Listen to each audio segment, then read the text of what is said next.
Phil All just right, got good. permission to freelance. There you go. Everybody grab their seat. No, Phil, no. I don't think Ken realized what he just did. He just gave him permission to freelance.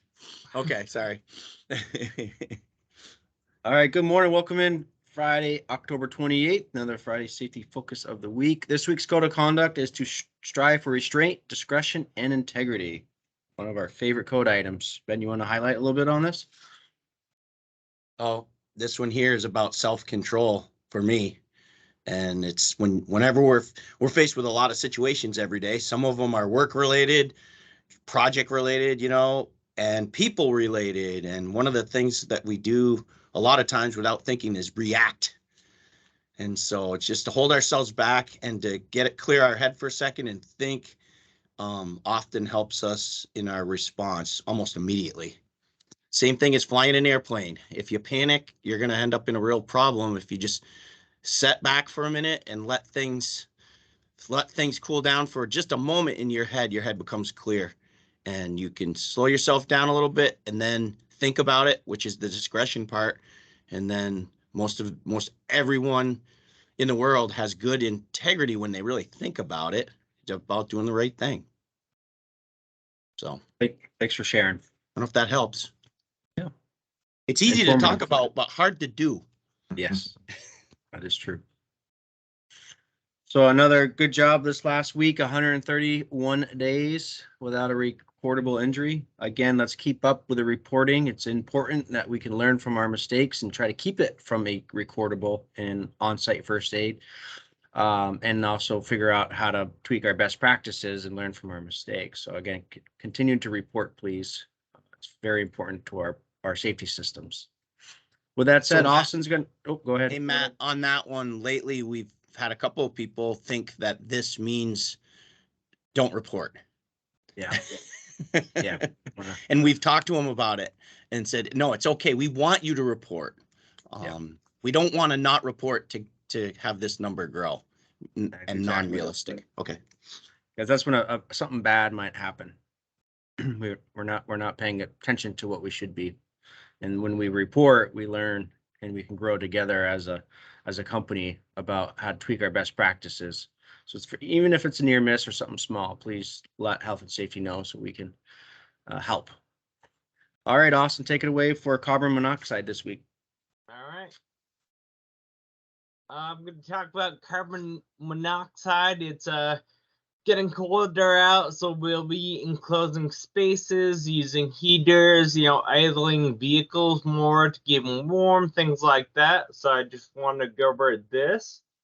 Carbon monoxide is odorless, colorless, and tasteless gas. It's produced by burning any fossil fuels like engine exhaust, heater exhaust, fires, furnaces, anything that creates exhaust, pretty much.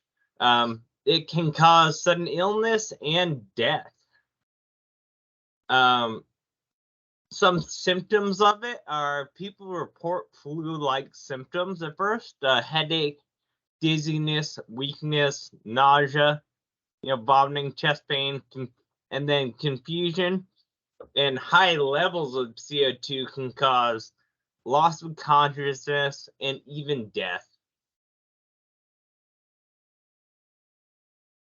These are kind of the levels that they post on things. So, fire departments under or up to 40 parts per million, you have to use a breathing apparatus. That's because that for a firefighter, that level can change very rapidly if they go into a building.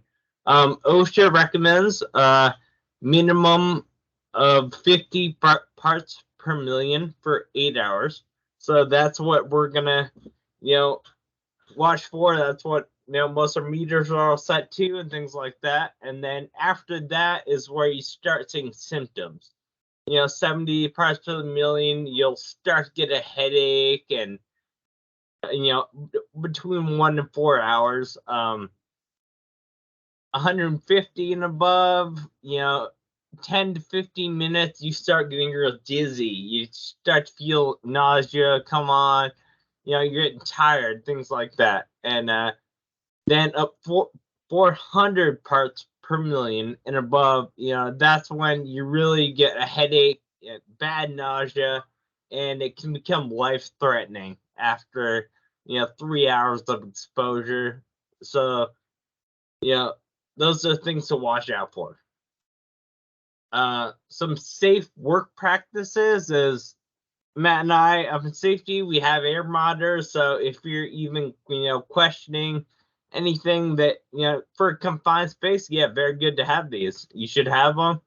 But even if you're questioning, is this non-confined space getting CO2 in it somehow, we have those meters to test for things like that. Eliminate the hazards. For heaters, things like that, use electric. If you can, substitute a gas heater. Things like gas and diesel can get, you can smell that exhaust pretty well because it burns other chemicals as well. But things like, a clean propane or natural gas heater, you can't smell that exhaust as well. So that's when things get, more dangerous because you're not aware of that happening. And just to improve your ventilation. And here I have a little picture of one of our guys doing work on one of the drills, and you can see the exhaust being vented out of the enclosure there. Probably in the winter, trying to keep warm, stay out of the elements, but that exhaust is being vented out. So when we're working indoors on vehicles and stuff like that, you'll see mechanics have little holes that can put the exhaust tubes out, things like that. So just be aware of those items, and that's all I really have. So just be aware of carbon monoxide.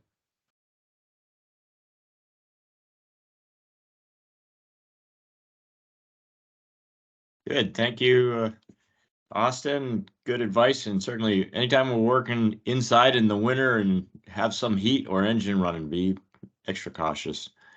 I'm going to share the screen.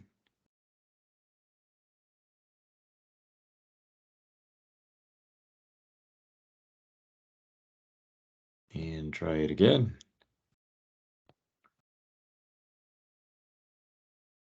Oops, wrong one.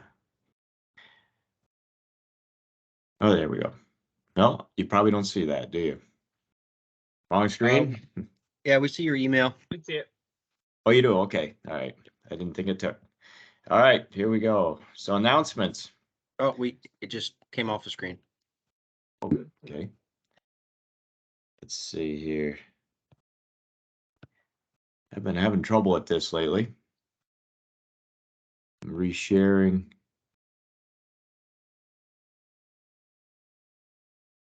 Okay, here we go. We good? We are. Okay. Oops. So for announcements, first thing is to be on the lookout for just a routine fee disclosure notice coming from us on your 401k. So check with Ursula if you have any questions. I left the announcement in here about the ECI swag, so the blue Carhartt hooded, and I think we have a few more sweatshirts in now, different styles. So check with Sarah. And all the proceeds go to the UVM Cancer Foundation. And winter is coming. Time to, we think anyway. Boy, it didn't seem like it this week, but time to start or continue to use your diesel fuel supplement, the white container. So just a reminder from our accounting department that it is now becoming, starting the 1st anyway, pretty much there, open enrollment for our benefit coverage and all that. Starting on the 1st of November, you can get set up and enrolled for starting on the January 1st for this for these benefits. That includes health insurance, dental, voluntary, life insurance, accident, critical illness. So lots of things to think about. If you don't have them, this is the right time to check it out. check with the accounting department. There'll be some more announcements on the upcoming, health insurance rates and deductibles and all that. No bad news coming either. Actually, some pretty good news, I think. So be looking for that.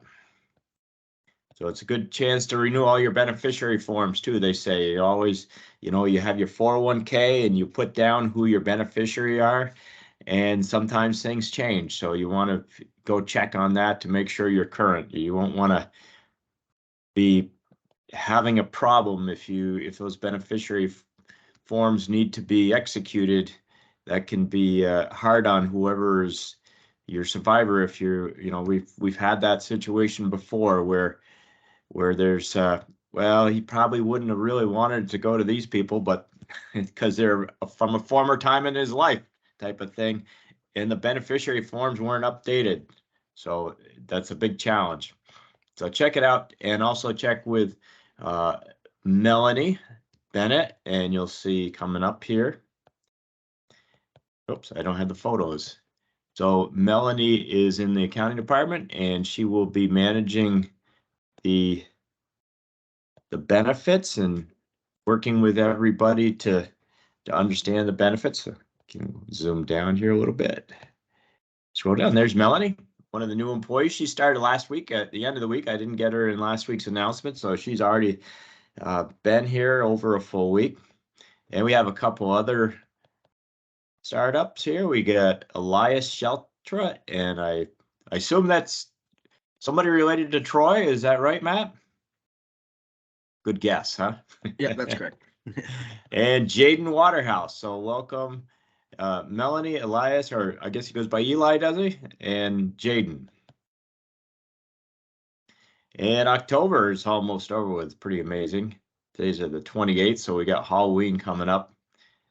So October is Breast Cancer Awareness Month. So join ECI in supporting the UVM Medical Cancer Foundation. And you can do that by ordering some of the pink shirts or just any of the sweatshirts, really. But it's kind of more of a good statement about breast cancer awareness when you wear the pink, and boy, they stand out. Look at those high-vis uniforms we got there. Another thing, Halloween is coming up as I was thinking about the end of the month here. So remember, that's Monday, right? Is that correct? So Monday afternoon on your way home, be extra cautious about trick-or-treaters. Forgot to put that in the announcement. So I just carried through from before the ECI Employee Personal Loan Program. So information's here, the wellness program, and I'm pretty certain that Beth and Champlain Medical are ready to start getting people in now, right? Does it sound that way in the email I saw from Beth earlier in the week?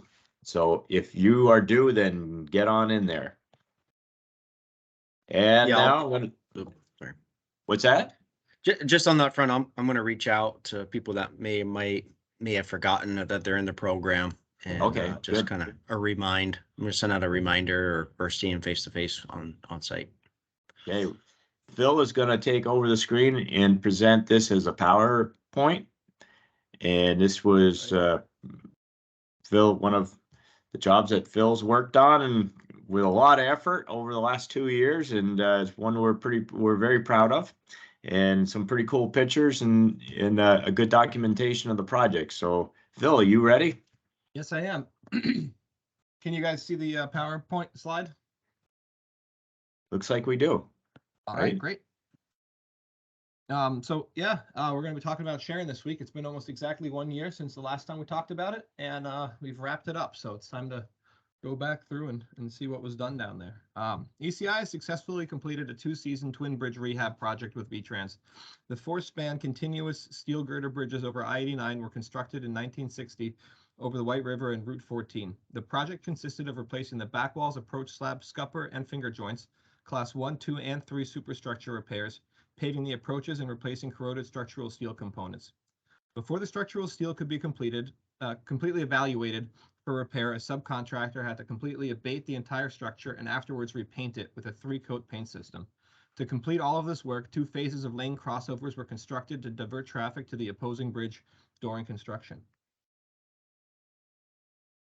Oh, that didn't go to the next slide.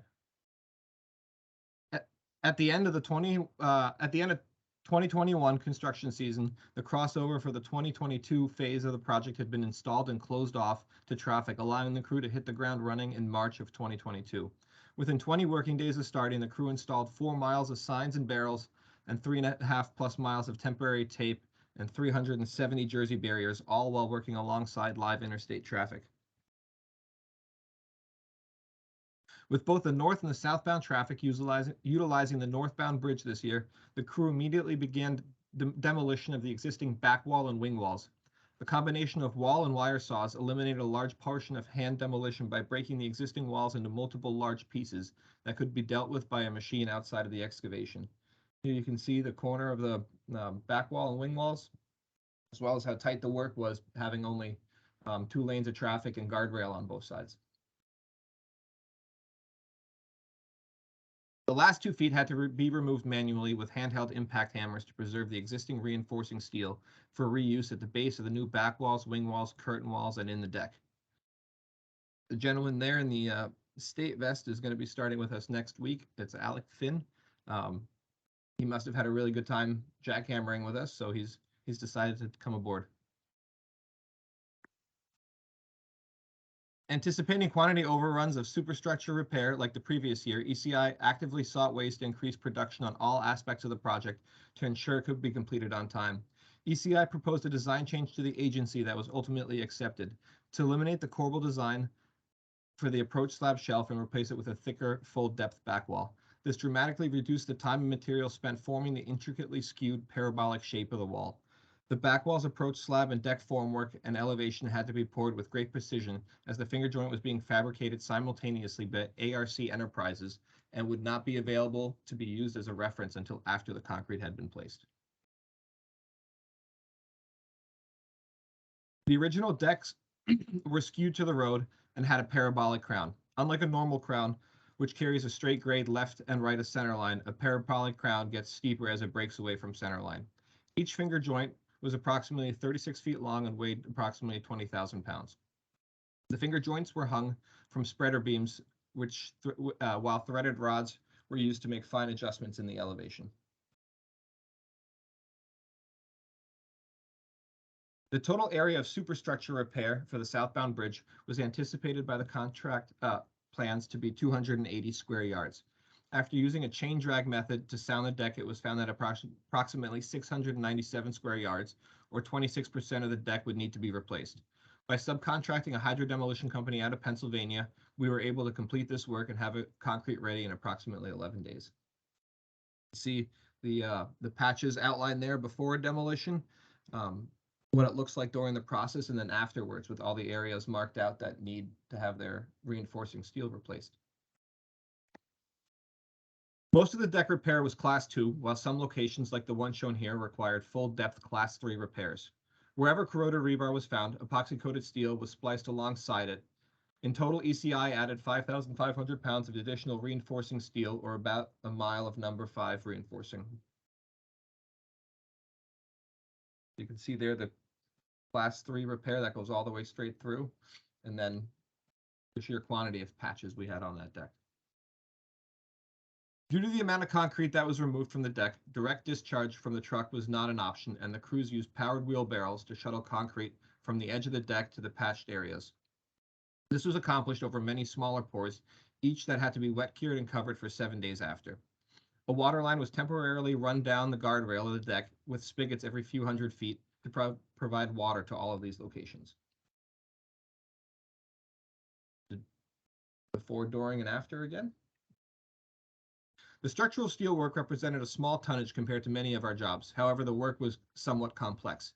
Years of saltwater splash on the bracing and diaphragms on the outside bays from the original scuppers and deck trains had left major corrosion. ECI's scope involved extensive field measuring and replacement of existing stiffeners, tab plates, and bracing members, with new members via combined welded and bolted connections. VTrans jobs require each field weld to existing superstructures. VTrans jobs which require field welding to existing superstructures are uncommon, and the level of QA and QC is high. 100% of ECI's welds to the existing webs required magnetic particle testing before acceptance, and 25% of the stiffeners, tab plates, and bracings bracing welds required ultrasonic testing. After all this testing, not a single weld failed inspection. It was a good effort by those guys. A lot of high quality work. After paving the deck, traffic restoration of the southbound bridge, and staging and crossover removal, the last item on the project was pressure injection of cracks on all abutments and pier caps. The process involved installing injection ports along the cracks in the concrete and sealing the surface with a 2-part epoxy compound. The following day, a different low viscosity 2-part epoxy compound is injected into the lowest entry point until there was an appearance of the epoxy at the port adjacent to the one being pumped. When the appearance was noted, the injection was stopped and the port was sealed. The process was moved to the next port. This was repeated approximately 450 linear feet worth amongst all the piers and abutments. We had to use a snooper truck to get down to all the locations. That's impressive how far that snooper truck reaches. Yes, Like it was all the way to the other side of the bridge. Yes, And then that's a some. 60-foot unit. It was this is surprisingly stable, and it's able to move without. It doesn't need any outriggers because the center of gravity is below the truck, and so it's able to move from pier to pier, and you don't have to really ever come up. Definitely something to get used to, though. Mm-hmm. Traffic's now open in both directions, and ECI has demobilized from the project. A small last-minute change order requires a crew of guys to return and complete an additional steel repair next week. There's the before and after. Very impressive project and very good job, guys. There's a lot of work, a lot of hours that went into that project. Oh, I'll gladly do another one. It was very successful. It's always cool working around the river too on those certain days in the late summer, especially. It gets foggy in there, right? Just hangs in there. Is that the way it was? Yeah. Oh yeah, there was many mornings where you couldn't see to the other end of the bridge for quite a few hours in the morning. Yep. All right. Okay, I'll take it back and we'll finish up with the archive photo, which is coming up here in a sec. Zoom down to the bottom, or advance down, I should say. Okay, whoops, there was too much. So this archive photo was Chinbro, or back then the Chinette brothers. Let me see, let me get back up here. The Chinchette Brothers construction, currently Chinbro, and these are the same bridges being constructed. Oh, I lost a date there. 1967, it should say. Yes. Lost a 7. So Hugh took the picture, and Hugh was he was working as a VTrans inspector during the construction of the bridge just to the north. Oh, I guess you don't really see it in the foreground in this picture. But this is the bridge on the Sharon side. So getting put together with the girders, the continuous steel girders. It's quite a complex setup they have going there, but pretty cool how Hugh worked on the next bridge and watched this one go up. So good stuff. All right, well, thank you, Phil. That was great. It was a great presentation, very interesting, and good job presenting. And I'll turn it back over to Matt. Everyone have a safe day out there, and watch out for CO, carbon monoxide. Yeah, thanks, Ken. Thanks, Phil. Thanks, everybody, for joining us this morning. If you watch in a group setting, please send over the group. I've already got a couple of people texting me, which is great. So let's capture attendance and let's have a safe day. Let's have a great day. Have a good one.